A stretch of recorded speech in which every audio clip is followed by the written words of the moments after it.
ত্রিপুরা সরকারের মাননীয় youth and sports minister Shri Tinku Roy মহোদয় আমাদের মাঝে উপস্থিত আছেন।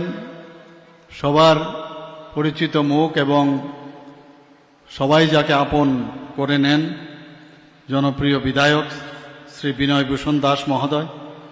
তাছাড়া আমাদের মাঝে আরেকজন বিধায়ক, পবিত্র বিধানসভার বিধায়ক উপস্থিত আছেন শ্রী যাদব লালনাথ মহোদয়। Secretary youth affairs and sports ডিপার্টমেন্টের যিনি স্বাগত ভাষণ এখানে রেখেছেন ডক্টর পি.কে. চক্রবর্তী। এই ডিস্ট্রিক্টের যিনি district magistrate and collector Shri Debapriya Bardhan এবং জেলা সভাধিপতি নর্থ ত্রিপুরার শ্রী ভবতোষ দাস মহোদয়, ডাইরেক্টর ইউথ অ্যাফেয়ার্স অ্যান্ড স্পোর্টসের শ্রী পি.কে. দেব মহোদয় এবং আমার সামনে অনেক অন্যান্য নির্বাচিত জনপ্রতিনিধিগণ আছেন, এলাকার বিশিষ্ট ব্যক্তিবর্গ, ইউথ অ্যাফেয়ার্স অ্যান্ড স্পোর্টস ডিপার্টমেন্টের যারা যুক্ত সমস্ত দপ্তরের কর্মকর্তাগণ, ছাত্রছাত্রী, শিক্ষক শিক্ষিকাগণ এবং মিডিয়া বন্ধুরা। এবং একটু আগে বলা হয়েছে, খুব সম্ভবত ওনারা এসেছেন, যার নামে আজকে ডক্টর অরুণা বরাই সিনথেটিক অ্যাথলেটিক ট্র্যাক যার নামে আমরা উৎসর্গ করলাম, ওনার পরিবারবৃন্দ সবাইকে আমি এখানে উপস্থিত থাকার জন্য হার্দিক অভিনন্দন ও শুভেচ্ছা জানাচ্ছি। এর আগেও আমি এখানে এসেছিলাম, এখানে যখন সুইমিং পুলের ইনগুরেশন তখনও আমি এসেছিলাম।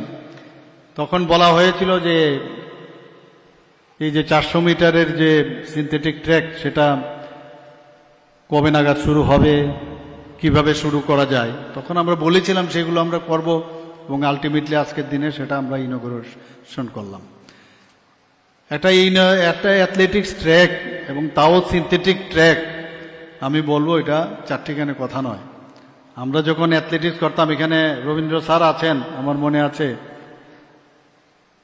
আমরা তখন ট্র্যাক কিন্তু আমরা ছিল না আমাদের হাতে।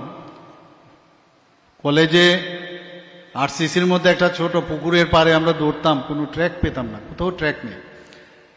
নিজের হাতে এখন যেটা এমবিবি স্টেডিয়াম যেটা আছে ওখানে নিচে, যেটা এখন ত্রিপুরা ক্রিকেট অ্যাসোসিয়েশনে, সেখানে আমরা নিজেরাই কোদাল দিয়ে 400 মিটার একটা ট্র্যাক বানিয়েছে, কোদাল দিয়ে এরা মানে কোনো রকমে বানিয়েছে, সেখানে পাহাড় কেটে বলা যায়।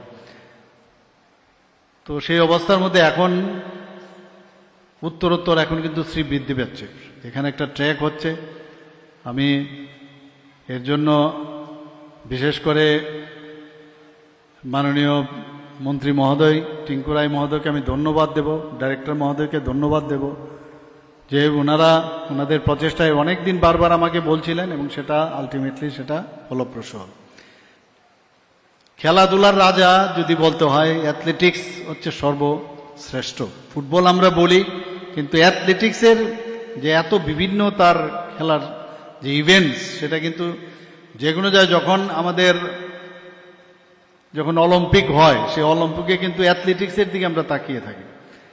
আজকে এখানে 100 metre sprint, 200 metre sprint, 400 metre long distance, 800 metre, 5000, এগুলো কিন্তু একটার পর একটা আছে, পেন্টাথলন, ডেকাথলন, সেগুলো আমরা করতাম। হাই জাম্প, লং জাম্প, একটা হচ্ছে ট্র্যাকের বাইরে। তো আজকে এতে করে আমাদের যারা আগামী দিনের যারা অ্যাথলেট তাদের জন্য খুবই সুবিধা হবে। আমাদের মনে আছে তখন এই যে স্টার্টিং বক্স ফিট করে, মানে যখন সেই ফায়ারিংয়ের আওয়াজ হতো, সেই টাইমের আমরা গুনতে হতো যে 1 2 3, মানে যিনি ফায়ার করবেন স্টার্টার যিনি, উনি ওই টাইমে করে নেবেন যাতে এর মধ্যে আর টাইমটা নষ্ট না হয়। সেগুলো আমার এখনো মনে আছে।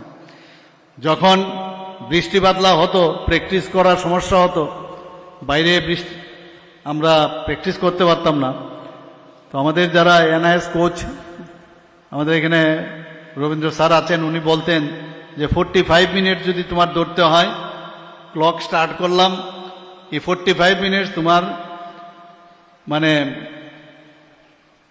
এই যে আমরা যেটা রোপ আমরা চালাই, সেই রোপের আমরা সেটা করতে হতো।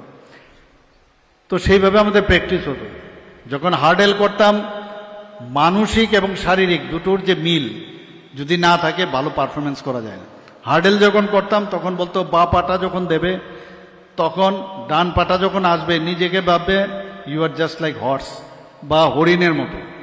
এই যে মানুষের মানসিক যে তার অবস্থান সেটা রাখলে তবেই গিয়ে, এবং তোমার যে শরীরটা টোটাল একদম পুরো হরাইজন্টাল থাকবে তোমার মানে জমির সাথে, তখন গিয়ে অনেক কুইকও হয় মুভমেন্ট, এবং তার জন্য শ্যাডো প্র্যাকটিসও করতে হতো। ডাম্বেল নিয়ে আমরা আয়নার সামনে বসে হ্যান্ড সুইং করতে হতো, কিভাবে হ্যান্ড সুইং করতে হয় সেগুলো আমাদের এখনো করাই। নিশ্চয়ই আপনাদের এখানে আরো উন্নত মানের এখন ব্যবস্থাপনা এসে গেছে। তৎকালীন সময় আমাদের যারা এই ডক্টর অরুণাভ রায় থেকে শুরু করে যারা তখন এনআইএস কোচ ছিল তারা তখন এইভাবেই আমাদের শিখিয়েছেন।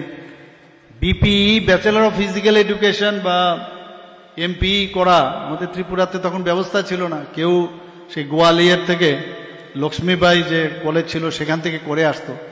আজকে আমাদের এখানে মেডিকেল কলেজ, খেলাধুলার জগতে মানে এখানে বিপিই, এমপি, আদার্স যেসব ফেসিলিটিস এখন এখানে হয়ে গেছে, ডেন্টাল কলেজ এখানে হয়ে গেছে, বিভিন্ন বিষয় আমরা এখন চারিদিকে স্বাস্থ্য, খেলাধুলার জগতে, এগ্রিকালচারে সব দিকে কিন্তু আমরা এখন মাননীয় প্রধানমন্ত্রীজি যে মার্গদর্শন সেই দিশায় আমরা এখানে কাজ করছি।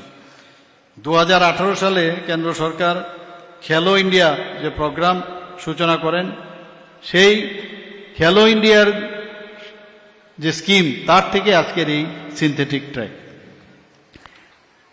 আমাদের জাতীয় ক্রীড়া প্রতিভা অনুসন্ধান স্কিম একটা আছে, তাতে করে বিভিন্ন ক্রীড়া মাধ্যমকে যারা খেলাধুলায় যুক্ত এবং যে ইনস্টিটিউশনগুলো আছে তাদের আর্থিক সহযোগিতা করার ব্যবস্থা করা হয়েছে, দক্ষতা বৃদ্ধি যেন হয় সেই স্কিমের আসল মূল লক্ষ্য। টার্গেট অলিম্পিক পোডিয়াম স্কিম, যাদের মধ্যে অলিম্পিক গেমসে পদক জেতার সম্ভাবনা আছে তাদেরকে কিভাবে আর্থিকভাবে সাহায্য করে, এই স্কিমের মেইন উদ্দেশ্য।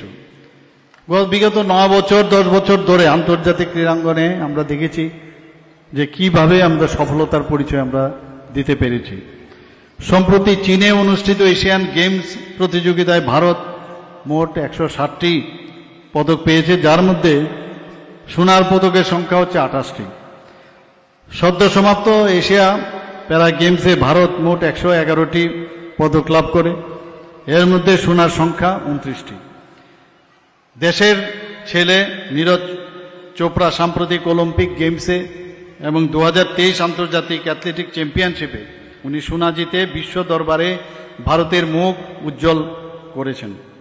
আমাদের এখানে সদ্য অনুষ্ঠিত অলিম্পিক গেমসে ভারতের পদকের আস্তে আস্তে করে এখানে আমাদের ক্রীড়ামন্ত্রীজি অলরেডি এই বিষয়ে বলেছেন, এবং জনগণের মধ্যে খেলাধুলাকে যাতে আরো জনপ্রিয় করা যায় তার জন্য রাজ্য সরকারও বিভিন্ন রকমের আধুনিক ব্যবস্থাপনার ব্যবস্থা করেছে। তার মধ্যে সিনথেটিক টার্ফ সম্বলিত ফুটবল মাঠ অনেকগুলো আমরা করেছি ত্রিপুরাতে, সিনথেটিক হকি মাঠ আমরা করেছি, সুইমিং পুল আমরা করেছি, অ্যাথলেটিক ট্র্যাক আজকে এখানে দেখলেন বাদারঘাটও একটা হবে, ওপেন জিমনেশিয়াম আমরা করেছি, এবং অনেকগুলো বহুমুখী ক্রীড়া ভবন আমরা তৈরি করেছি এবং আরো কয়েকটা হবে। এবং আমরা দেখেছি সরকারি সুযোগ সুবিধার জন্য ভালো ফলাফল প্রকাশ পেয়েছে, যে আমরা যে সুযোগগুলো করতে পেরেছি তার জন্য ছেলে মেয়েদের পারফরমেন্স অনেক বেশি বেটার হয়েছে। রিসেন্টলি আগরতলায় 66তম জাতীয় স্কুল যোগাসন প্রতিযোগিতা এখানে হয়েছে, তার মধ্যে আমাদের রাজ্যের ছেলে মেয়েরা 6টি গোল্ড পেয়েছে, 2টি রৌপ্য এবং 1টি তাম্রপদক জয় হয়েছে। আগরতলায় অনুষ্ঠিত খেলো ইন্ডিয়া যে ইউনিভার্সিটির যে কম্পিটিশন গেমসের যোগা ইভেন্ট হয়েছিল তাকে ত্রিপুরা বিশ্ববিদ্যালয়ের মেয়েরা দলগতভাবে রৌপ্য পদক পেয়েছে। 2021-22 অর্থবছরে 5 কোটি টাকা ব্যয় করে আমরা 50টি ওপেন জিম নির্মাণের সিদ্ধান্ত চূড়ান্ত করা হয়েছিল। এর মধ্যে 31টি নির্মাণ কাজ সম্পন্ন হয়েছে, আর কিছু এখনো বাকি আছে, তারও কাজ চলছে। আপনারা সবাই জানেন উমাকান্ত মিডি স্টেডিয়ামে আপনারা গেছেন, যেটা আমি বললাম যে সেখানে সিনথেটিক টার্ফ ফুটবল গ্রাউন্ড নির্মাণ করা হয়েছে। জিরানিয়া সচিন্দ্রনগর হাই স্কুল মাঠে সেই 5 কোটি টাকা ব্যয় করে সেখানেও সিনথেটিক টার ফুটবল গ্রাউন্ড নির্মাণ করা হয়েছে। বাধারঘাট দশরথদেব স্পোর্টস কমপ্লেক্সে সিনথেটিক অ্যাথলেটিক্স ট্র্যাক নির্মাণের কাজ এগিয়ে যাচ্ছে এটার মতোই।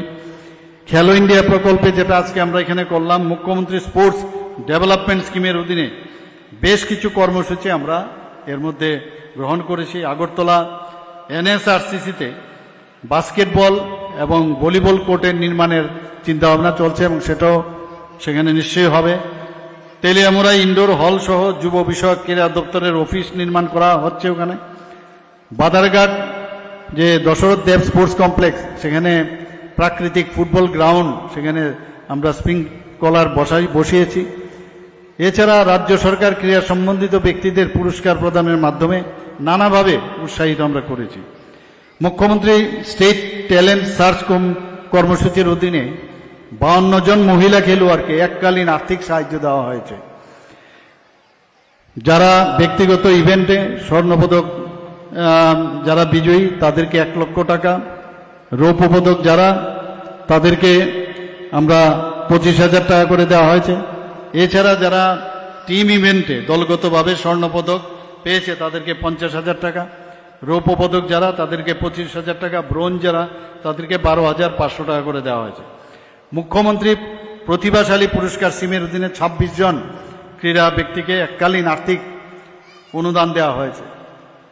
আমরা জানি যে অনেক সময় প্র্যাকটিস করতে গিয়ে তাদের পুষ্টির সমস্যা হয়। আমি এখানে মাননীয় ক্রীড়ামন্ত্রী আছেন এবং আধিকারিকরাও আছেন, আমি ওনাদেরকে বলবো, সেক্রেটারি মহোদয় আছেন, যে এই বিষয়টা যেন আরো বেশি করে নজর দেন। যারা প্লেয়াররা আছেন তাদের পুষ্টিটা যেন প্রপারলি হয়, কারণ আমাদের সময় এগুলো ব্যবস্থা ছিল না, আমরা কার কাছে যাব আমরা বুঝতে পারতাম না। কাজে অন্তত ওকে একটা টিফিনের ব্যবস্থা যাতে করা যায়, যারা এটা মানে যারা ভালো প্লেয়ার তাদেরকে উৎসাহিত করার জন্য সেটা অবশ্যই আমাদের দরকার। আমরা 2024-এর 12ই জানুয়ারি যুব দিবসে রাজ্যের 10 জন কৃতি সন্তানকে বিভিন্ন ক্ষেত্রে তাদের অবদানের জন্য পুরস্কার করা হয়েছে এবং সেইভাবেই আমাদের মাননীয় প্রধানমন্ত্রীজি মানে একটা উন্নয়ন এবং ডেভেলপমেন্টের বিষয় চলে আসে। ত্রিপুরা সরকারও ওনার যে চিন্তাভাবনা সেটাকে সামনে রেখে আমরাও কাজ করছি। উন্নয়নের কোনো সাবস্টিটিউশন হয় না। ভোলাগিরি মাঠ আগরতলায় যেটা আছে সেটাকে একটি আন্তর্জাতিক মানের স্পোর্টস কমপ্লেক্স তৈরি করার একটা আমরা পরিকল্পনা আছে, যেখানে একটি প্রাকৃতিক ফুটবল মাঠ, একটি সুইমিং পুল, একটি মাল্টিপারপাস স্পোর্টস হল থাকবে। আমার কাছে ফুটবল অ্যাসোসিয়েশনে ওরা এসেছিল, ওদের মাঠের অভাবের কারণে ওরা বিশেষ করে মেয়েদের ফুটবল গ্রাউন্ড পাচ্ছিল না। তা আমি বলেছি স্পোর্টস মিনিস্টারের সাথে কথা বলতে, তো আমি জায়গাটাও আমি দেখে এসেছি, সেখানেও এই ধরনের যখন ব্যবস্থা হবে তাহলে নিশ্চয়ই আমাদের যারা প্লেয়াররা আছেন তারা উপকৃত হবেন। এর জন্য ডোনার মন্ত্রককে আমরা 38.55 কোটি টাকার প্রস্তাব আমরা দিয়েছি। জুলাইবাড়ি স্কুল মাঠ, কৈলাসহর টিলাবাজার স্কুল মাঠ সহ 6টি মাঠের উন্নয়ন ও গ্যালারি নির্মাণের কাজের প্রস্তাব দেওয়া হয়েছে।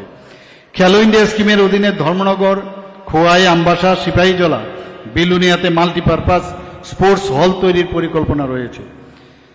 তো আজকের এই যে 400 মিটার সিনথেটিক অ্যাথলেটিক্স ট্র্যাক, এখানে ডক্টর অরুণাভ রায় সিনথেটিক ওনার নামে যেটা আমরা এখানে উৎসর্গ করলাম, যারা এখানে ফ্যামিলি ওনার এসছেন তাদেরকে আমি অবশ্যই বলবো যে আপনারা নিশ্চয়ই খুশি হয়েছেন। এর আগেও মধুসূদন সাহার নামে আমরা করেছি, যে একজন বিশিষ্ট জিমন্যাস্ট ছিল, আর অরুণাভ রায় একজন ভালো অ্যাথলেট ছিল। আমার সাথে খুব ভালো ওনার সম্পর্ক ছিল, প্রায়শই ডেকে ডেকে বলতো যে তোমার প্র্যাকটিস কম হচ্ছে। একবার তো আমার মনে আছে উনি ফুটবল গ্রাউন্ডে আমার সাথে একবার দেখা হয়েছিল উমাকান্ত মাঠে, একবার বলছিল যে বলো তো, আমার এখনো কতগুলো কথা মনে আছে, বলো তো ভালো তৎকালীন সময়ে ভালো প্লেয়ার হওয়া যায় না ভালো স্টুডেন্ট হওয়া যায়। তো আমাদের কাছে তো উত্তর নেই, আমরা 8-10 জন ছিলাম, তো উত্তর নেই, কারণ উত্তরটা ওনার কাছে আছে। আমরা চুপ করে বসেছিলাম। তখন উনি বললেন যে ভালো প্লেয়ার হওয়া খুব কঠিন, কারণ তৎকালীন সময়ে খুব কম্পিটিশন ছিল। আর বর্তমানে কি হয়, ভালো প্লেয়ার হওয়া খুব ইজি, কারণ খেলার মাঠে লোক সংখ্যা কম। বেশিরভাগ গার্জিয়ান আমরা ছেলে মেয়েদের পড়াশোনার সেই ব্যাগ ঝুলিয়ে তাদেরকে স্কুলেই পাঠাই। এক্সট্রা কারিকুলার অ্যাক্টিভিটির যে প্রয়োজন, মস্তিষ্কের মধ্যে খেলাধুলার মাধ্যমে যে ব্লাড সার্কুলেশনে যে আরও মানে উর্বর হয় মানব শক্তি, সেই দিকে আমরা নজর হারিয়ে ফেলি। সবাই 99% 100%-এর দিকে যায়। তো আজকে ওনার এই কথাটা আমার মনে পড়ছে।